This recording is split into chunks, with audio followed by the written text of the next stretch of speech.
On the 22nd of March 1999, a terrified woman ran through the streets of New Mexico, naked.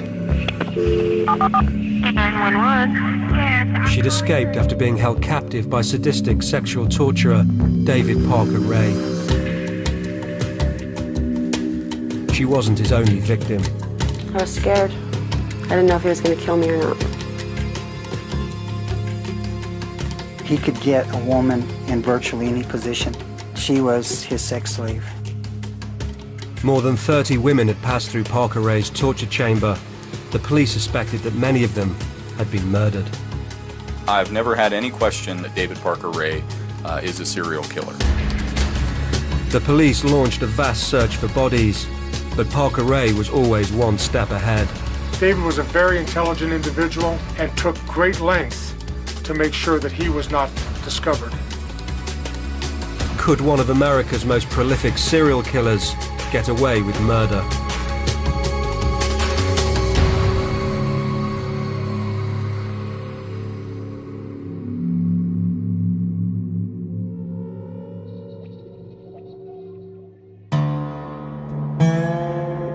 New Mexico, a barren land with the second highest murder rate in America.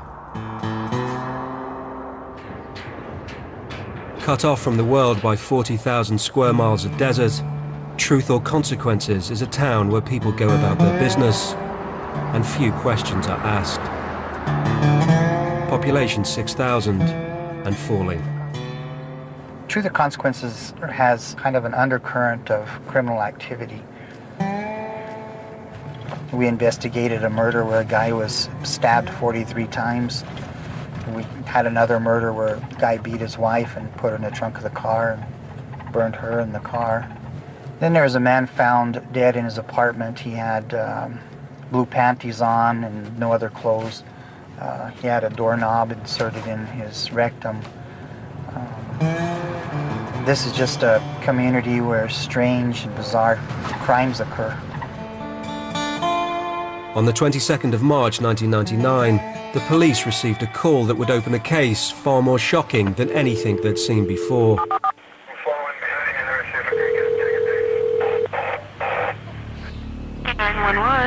The call came from a panicked local after 21-year-old Cynthia Verheul burst into her house. She was naked except for a metal dog collar attached to a 6-foot chain. Yes, I'm calling for a young lady that ran into the house. She says she's just been raped. She's got a chain on her and everything. Send someone right away. This lady's naked and everything else. She said they've been holding her for 3 days.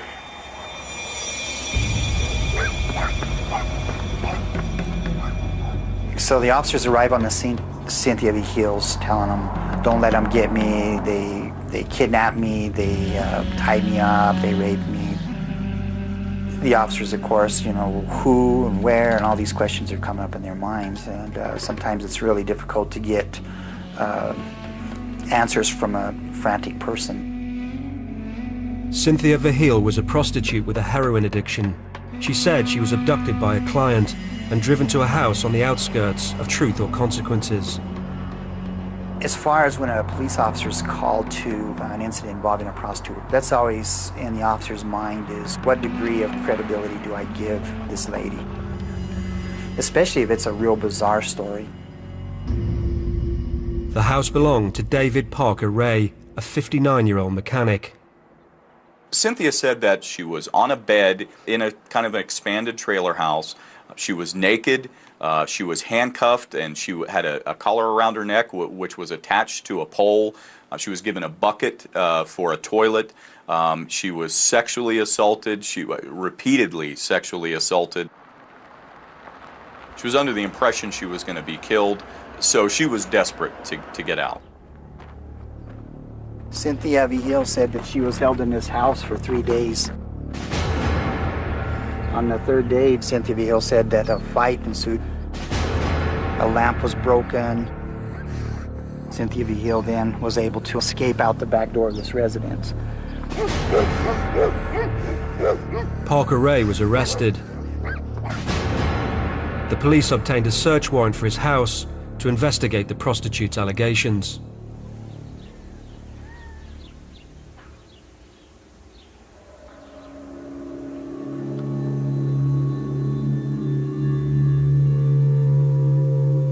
Once they go inside the house, they find where Cynthia had been held in the sunken living room area. They see the bed, they see the pole, there's some chains and manacles there. There's a bucket with her waist on the floor. There was obvious signs of a struggle and disarray in the room. Obviously, what they saw did not look like the area of somebody who had been kept there voluntarily. The search team also found a collection of sinister sexual devices. Everything that they were seeing did nothing for them except to add evidence and corroboration to what Cynthia, their victim, was telling them.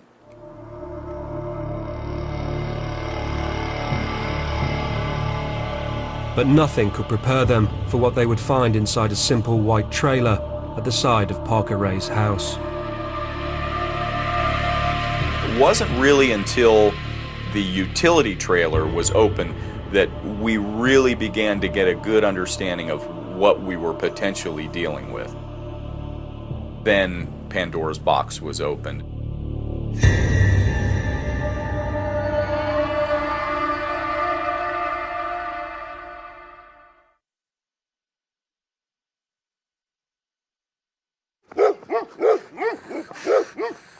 In the desert town of Truth or Consequences, prostitute Cynthia Verheul was recovering in hospital.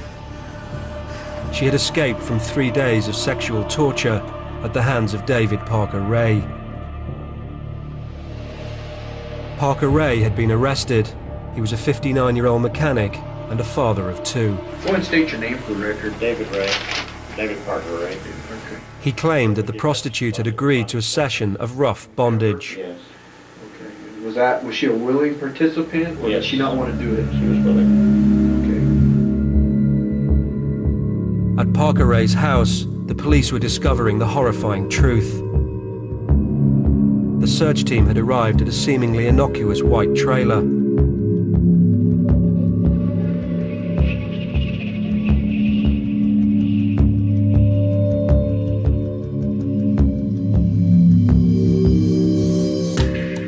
It was pretty amazing. It was remarkable. I'd never seen anything like it in my life. The first thing my eyes focused on was this black chair, which turned out to be a gynecology chair, just sitting there empty. There was medical equipment and everywhere. Drills, modified drills with sexual devices on them and cages. I mean, it was just this unbelievable looking den. This was a torture chamber. David Parker Ray called the trailer his toy box, or Satan's den. To see it the first time just kind of gave you a feeling of sickness, and it was just remarkable how everything was set up. Everything in here denoted pain. Everything in here denoted destruction. There were several items in there that were obviously meticulously crafted by hand and were very, very sinister. David was known as very adept with his hands, as an excellent mechanic. By day, Parker Ray worked for the local state park. And this is David's truck right here, his original truck. He was well respected for his technical ability. To those who knew him, he was not the kind of man who tortured women in his spare time.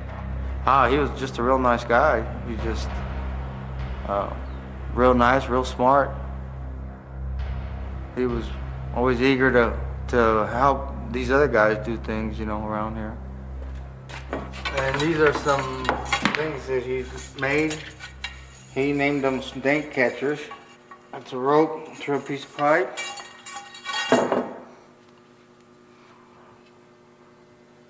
the snake in there.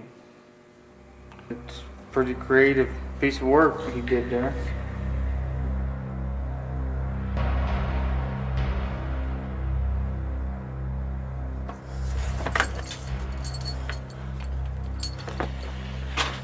Then he had the ankle spreader. This looks like something that he would have made. and he has it labeled ankle spreader.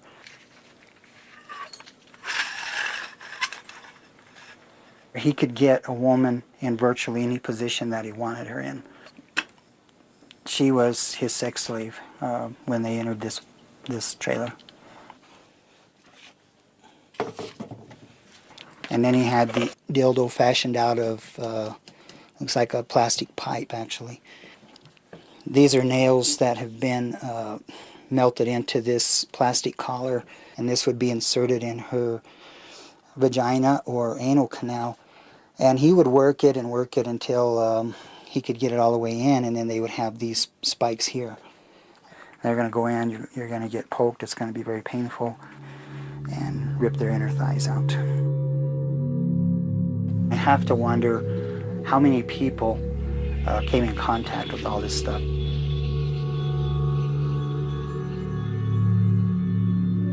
Parker Ray's terrifying den was evidence of a long campaign of sexual torture. The consensus was pretty clear that there were going to be additional victims here. For example, the utility trailer was taken apart virtually, and we collected trinkets, rings, necklaces, jewelry. They came from somebody. Despite police appeals for more women to come forward, Cynthia was still the only known victim. But as a prostitute and drug addict, she might not be believed in court. The police needed more credible witnesses.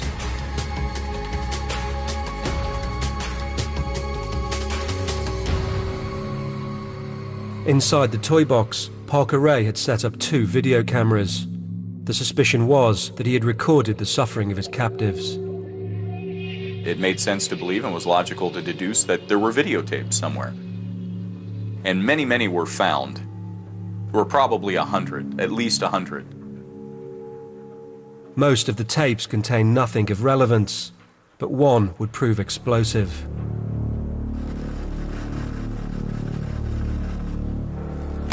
It showed Parker Ray testing his equipment. 1, 2, 3, 4, 5, 5, 4, 3, 2, 1. I don't know how that's going to work.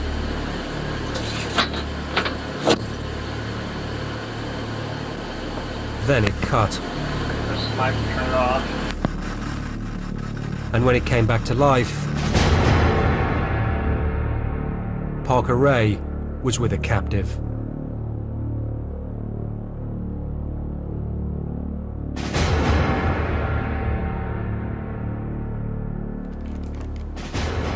It's what you see here is the inside of the toy box.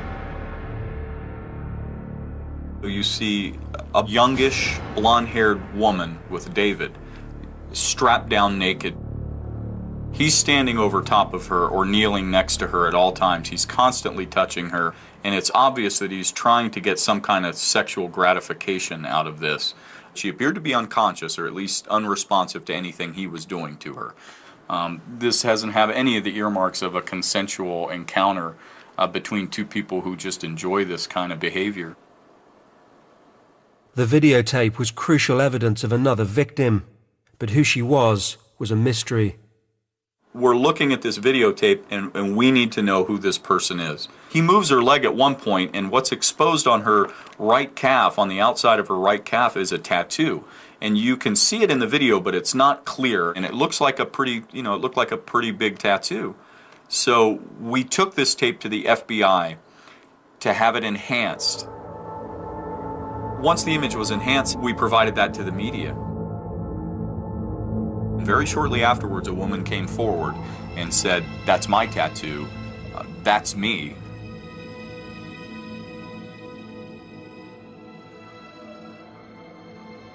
That tattoo I have is unique.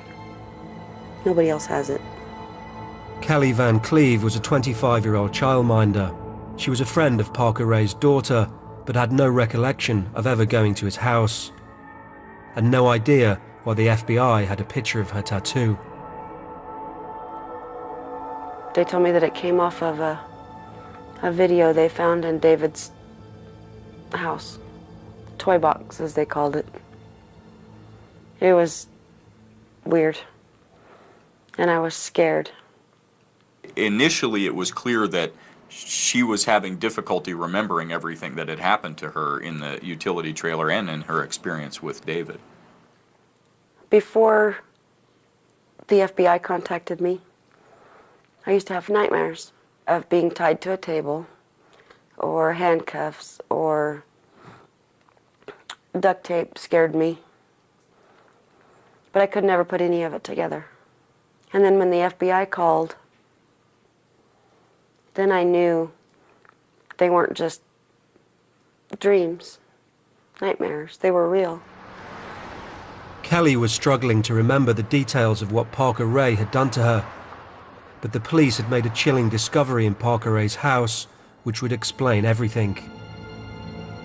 A tape recording, in his own voice, that he played to initiate his victims. Hello there, bitch.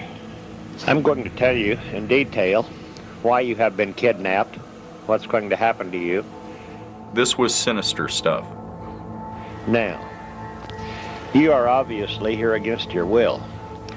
You're going to be kept chained in a variety of different positions, usually with your legs or knees forced wide apart.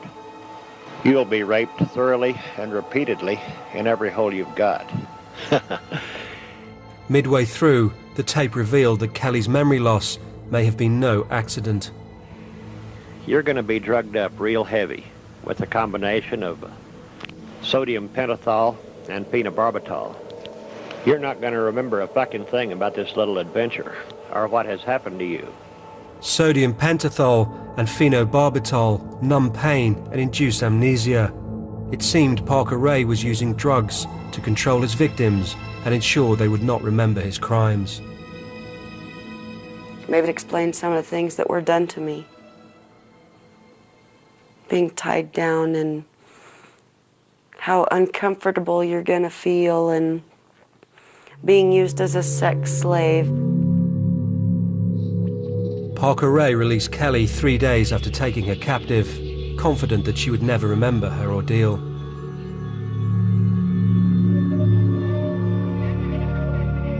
But as the police questioned her, memories started to surface. Over time, she was able to piece together elements of her captivity in the toy box. I didn't know how long I had been there. I could see under the duct tape once in a while. Had all kinds of sex devices and whips and chains and stuff. I remember him coming and going several times, but I don't know how many times. When he was in there for a long time. I was scared. I remember telling him that I wanted to go home. I didn't know if he was going to kill me or not. I don't ever remember drinking or eating anything. He let me up to use a porta pot once, but I was shackled to do that.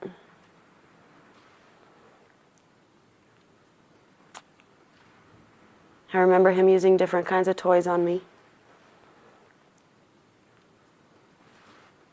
And they hurt.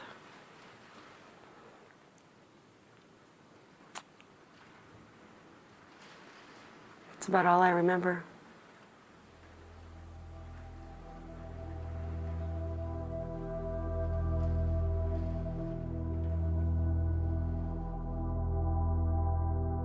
The police now had a credible witness, but not necessarily one who could get Parker Ray behind bars. Potential weakness that she had, she didn't remember certain things. She didn't have a clear recollection of others. And that weakens the case and the overall picture that the jury is going to be given of exactly what David was up to. The prosecution needed more, and by Parker Ray's own admission, there were many more victims to find. In his tape recordings, he indicated that he had been involved in sexual assault since he was 15. David was arrested when he was 59. So he has approximately 44 years of practice. As of the time this tape was made, I've taken 37 women for these purposes. Hell, maybe more by now. With so many victims unaccounted for, there was a fear that Parker Ray was more than a sadistic torturer. He could be a prolific serial killer. you are expendable. It may sound harsh and cold, but I won't have any qualms at all about slicing your throat. If you believe what David says on the tape is true, that he rapes and tortures women, there's no reason not to believe the other parts about killing women and disposing of their bodies is also true. Death was a constantly resurfacing idea from David, not from us, but from David in his writings and his drawings and his tapes. Everything revolved around death. I've never had any question that David Parker Ray is a serial killer. There's never been a doubt in my mind about it. Whether the case was going to be a murder trial would depend on whether we could link David to the actual killing of victims. If Parker Ray was a serial killer, he lived in the perfect place to hide the bodies. His house was on the shores of Elephant Butte Lake. At 43 miles long and 200 feet deep, it's the largest body of water in New Mexico. There was a map that we recovered in David Parker Ray's house that was just a map of the lake with X's on it. David had a sailboat, a large skiff sailing boat with depth-finding equipment, and he knew that lake very, very well, and he knew where the deepest places in that lake were. I was hoping that we were going to have a body. I was praying that we were going to have a body. There were overall between 2 and 3 full dive missions that were performed there without being able to locate any evidence that we could connect definitively to the Parker Ray investigation. David had the perfect job if he wants to hide bodies or whatever. He had access to every nook and cranny of Elephant Butte State Park. He had access to areas that are kept under lock and key, that keep the public away from, but to which he had access. We searched caves, holes in the ground, wells, mines, lakes. We searched everywhere we could possibly think. It was endlessly frustrating.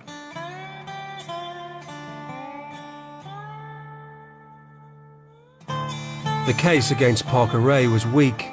The best witness had a patchy memory, and unless bodies could be found, there was a chance that a murderer would walk free.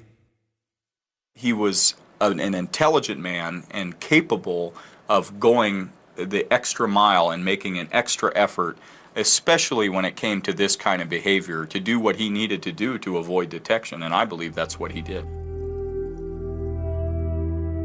But Parker Ray hadn't thought of everything. An extraordinary confession from one of his acquaintances was about to blow the investigation wide open.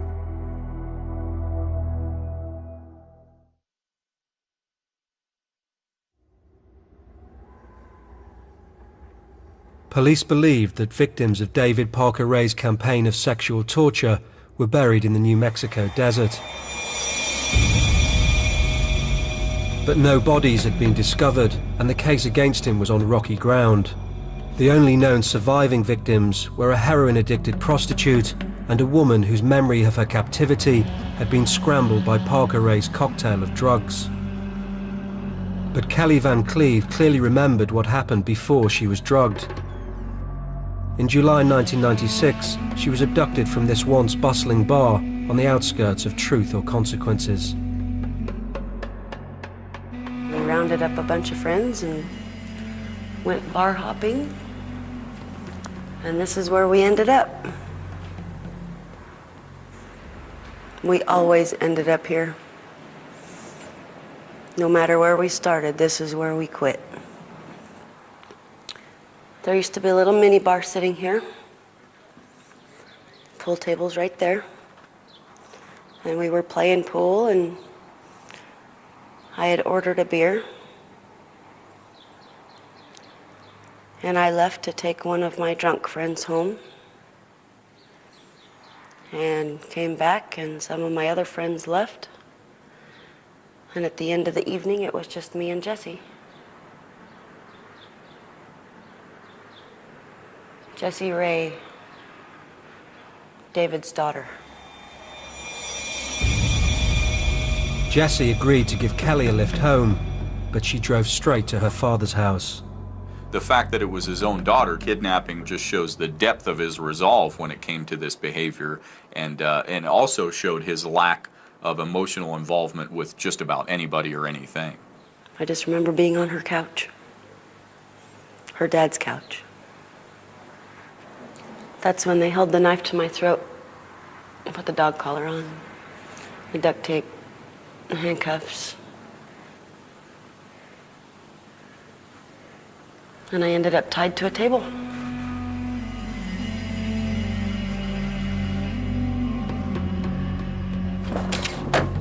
Jesse, you have anything to say this morning? Jessie Ray was arrested for her role in Kelly's abduction.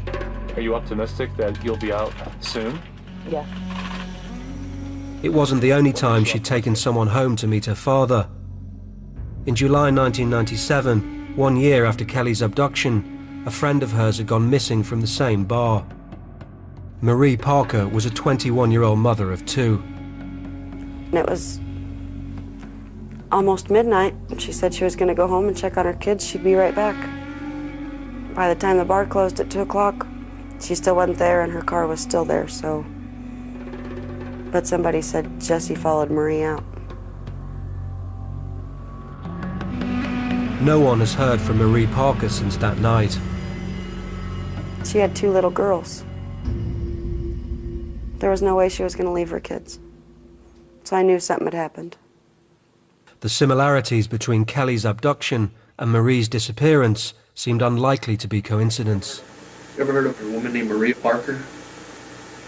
Not really, no.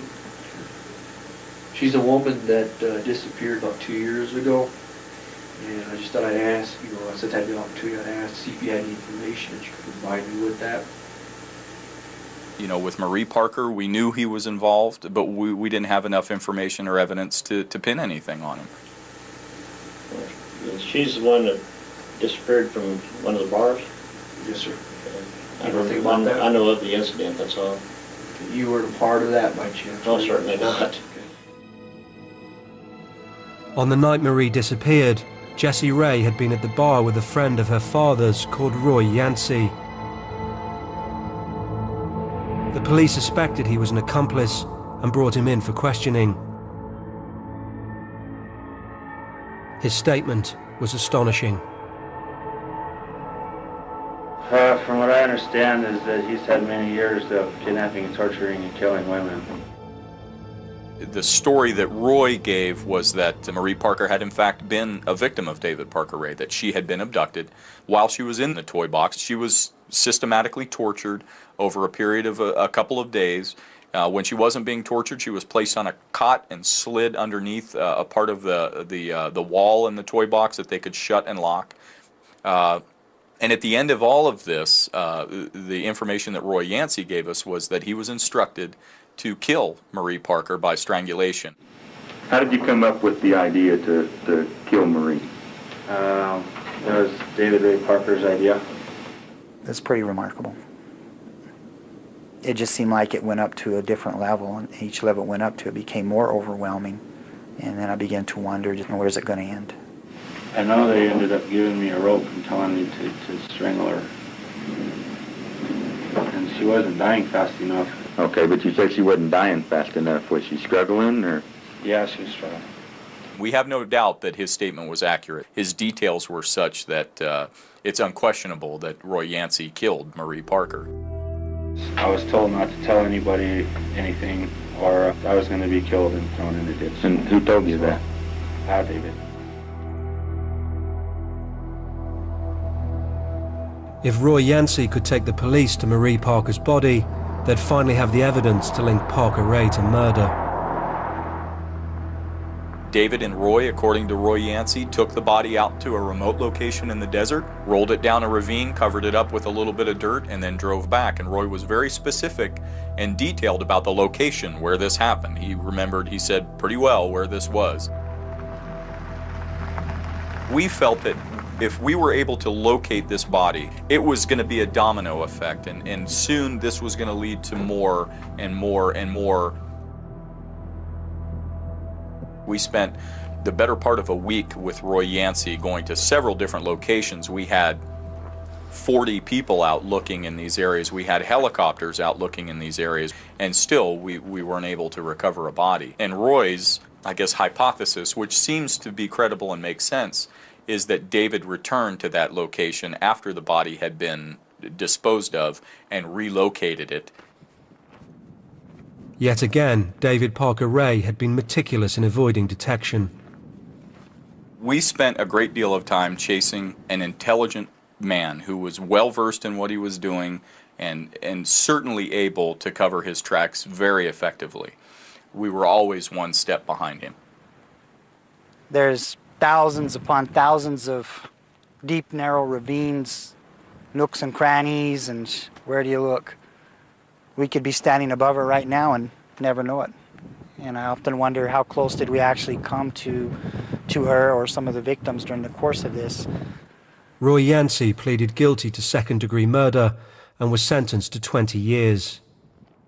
But David Parker Ray maintained his innocence, and without Marie Parker's body, murder charges could not be brought against him. It's extremely frustrating to know that he's committed murders and yet not have sufficient evidence to bring this matter to a resolution in a court of law. But the fact that we couldn't prosecute him for murder made it all the more important that we successfully prosecute him for the rape, tortures, and kidnappings that we could prove in court that he did. The trial of David Parker Ray began on the 29th of June 2000.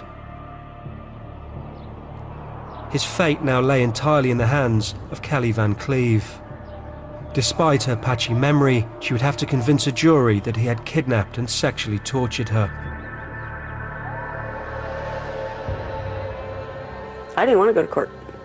I didn't want to have to go face him. But I did it. He couldn't be out on the streets any longer. I had to do it. Because I had to do what I could to save other women.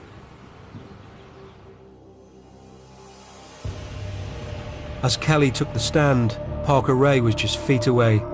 It was the first time she'd seen him since her captivity. He was just sitting there with a smug look on his face.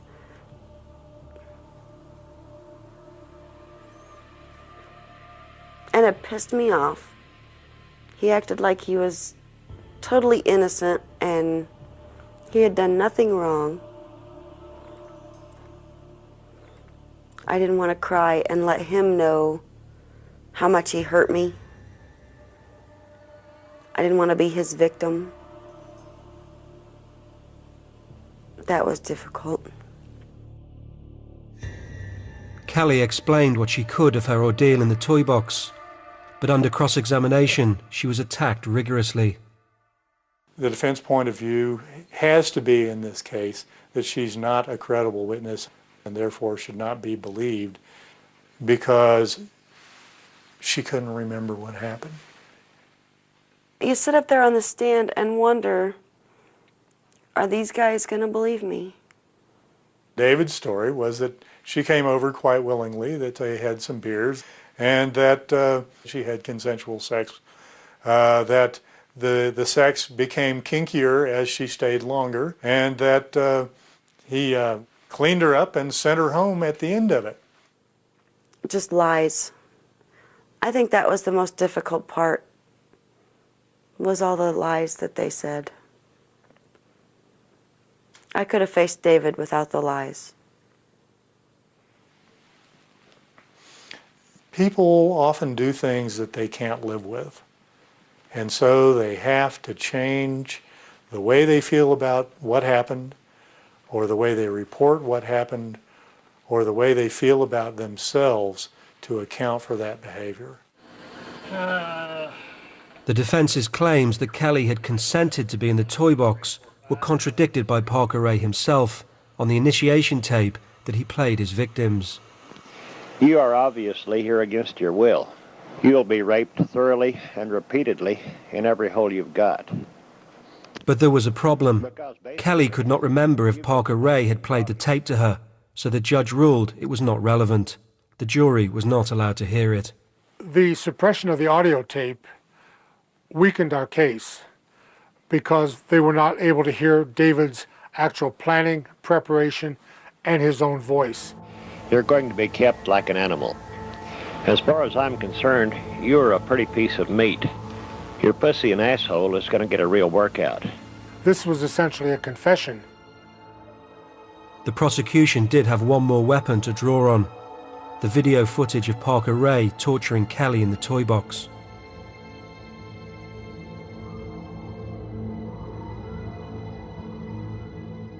When you look at the tape, you see that there's no evidence of injury because he's not beating her.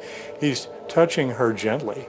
He caresses her breasts. He lightly rubs her stomach.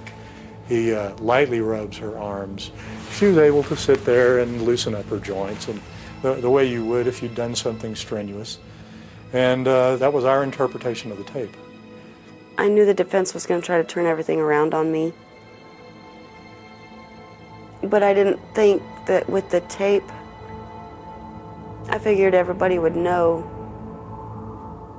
Everybody could see I wasn't there willingly.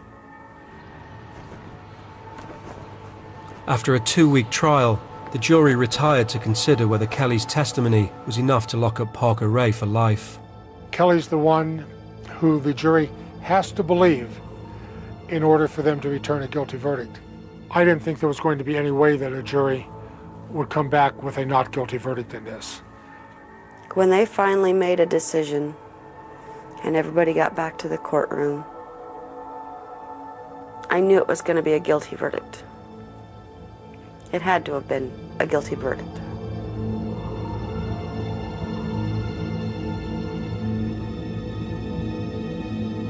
They fooled me. The judge required a unanimous decision, and on July the 13th, 2000, the jury announced their verdict.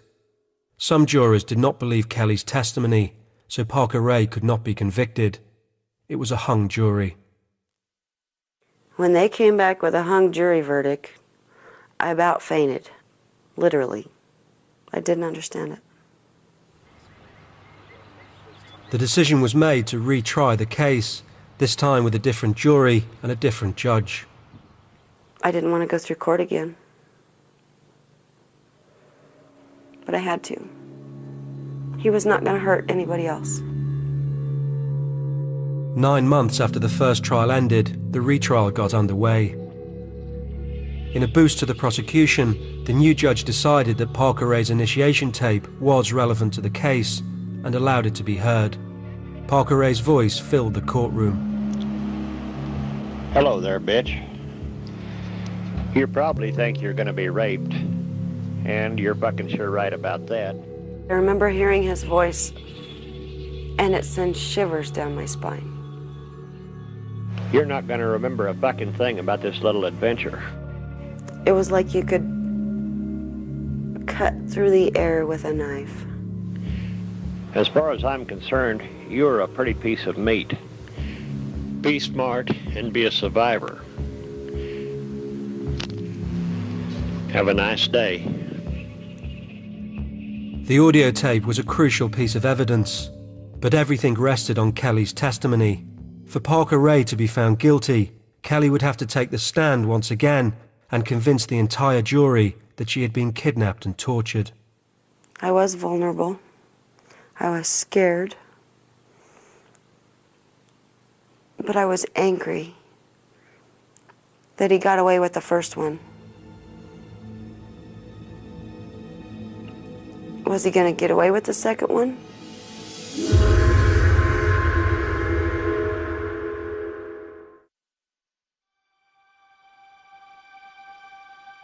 The police believed that David Parker Ray was a serial killer, but as no bodies had been found, he couldn't be charged with murder. Instead, he had been tried for the kidnap, rape and torture of Kelly Van Cleve. But at the first trial, the jury had been unable to agree unanimously that he was guilty.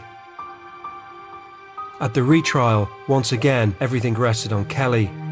Unless her testimony was believed by the entire jury, the charges against Parker Ray could be dropped. It's very difficult to tell people you don't know intimate things sexual things about your life. We tested her credibility in the fire of cross-examination and trial twice. Her life must have been hell. I think it was harder the second time than it was the first time, because I had already been there. I already had to tell my story to thousands of people I didn't know.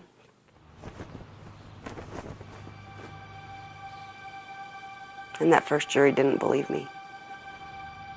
On April the 16th, 2001, after a week-long trial, the jury retired to consider what they'd heard. It took them just 5 hours to reach a unanimous verdict. I was sweating. I didn't know what they were going to say. Had no idea.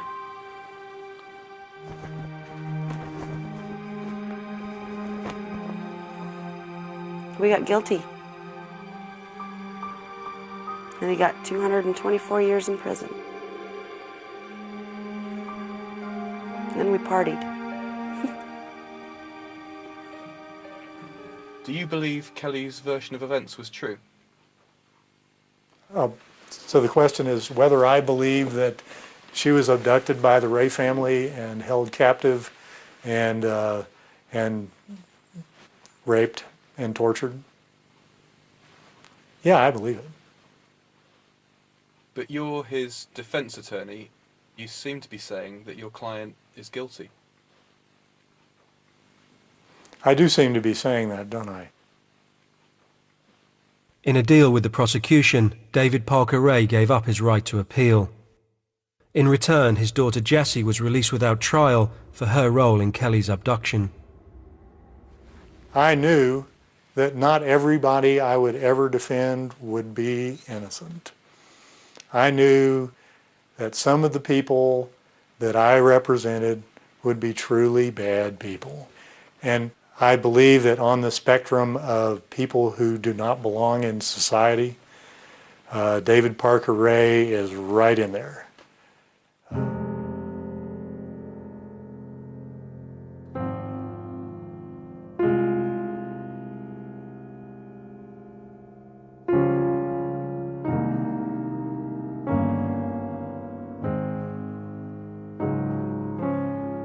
Was justice done?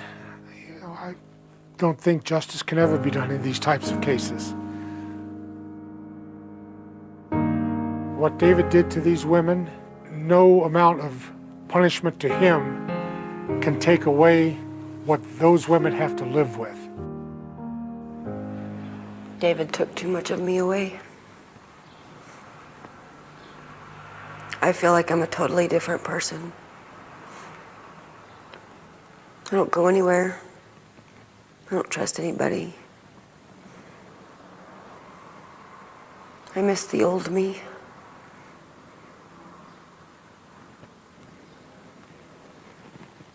The one that used to be wild and crazy and sassy and wasn't scared.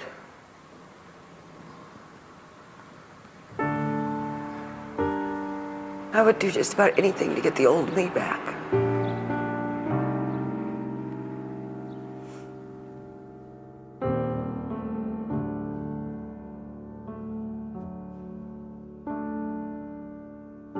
I wish he wouldn't have died. I want him alive. I would ask him why. Why me? Why did he take me home? Why didn't he kill me? I wish he was still alive so he could tell us what happened to all those other girls, where he buried them, how he killed them, so those other families could have some closure.